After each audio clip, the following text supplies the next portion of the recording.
Well, more conflicting orders on SNAP causing confusion this morning. Yesterday, in a response to a federal court order, Minnesota state officials issued SNAP benefits to 440,000 Minnesotans. But overnight, an order from the White House saying states should not release the benefits to those 400,000 plus Minnesotans and 42 million Americans. This morning, Representative Angie Craig, the lead Democrat on the House Agricultural Committee, says she is now concerned that the government will try and take back the SNAP benefits issued just yesterday. I spoke to Representative Craig earlier this morning. And joining us right now is Representative Craig. Thank you so much for coming on. Great to be back. Now, you are in the middle of something that's very disturbing. We're getting conflicting reports about whether or not Minnesotans are getting their SNAP benefits in their accounts. It appears they've gotten them, but they may have to give them back. I mean, what is going on?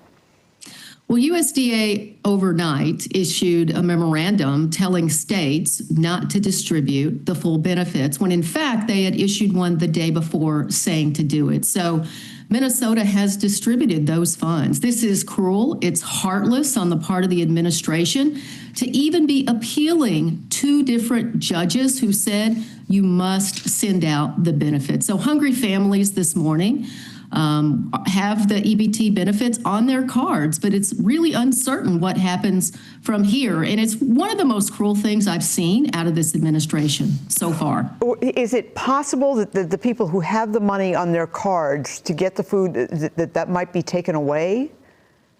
Well, look, the lawyers in Minnesota are meeting this morning. They're trying to figure out, what's happening. USDA has issued conflicting guidance almost every day during the month of November. So I don't know the answer to that right now, but the fact that that's even a possibility, again, is one of the cruelest things that this administration has done. All right. I know at the onset of this shutdown, and actually you had done this before, you had proposed a bill that would have barred members of Congress from getting paid in the event of a shutdown. It's been a month now. We're seeing all of the consequences, yet members of Congress are still getting paid. Why didn't your bill pass? Who held it up? Well, if this were law, I guarantee you members of Congress would be right back here in Washington trying to get the government open so that they could get their own paychecks. It's just egregious that members of Congress get paid while members of our military and our air traffic controllers or TSA agents have to continue working. Why isn't it law now? Well, look, we can't even pass a bill or vote on a bill right now because Speaker Johnson has now for 8 weeks kept Republicans out of Congress, out of session. So, I personally donated my pay last month to the Open Door Food Bank as well as Second Harvest because I cannot in good conscience take my pay while members of the military or my TSA agents aren't getting paid. Okay. Obviously, you must be hearing from your constituents in the 2nd District who, like everybody, have to be incredibly frustrated. Now, the airline situation, just as we're approaching Thanksgiving, do you have any suggestions or guidance to people?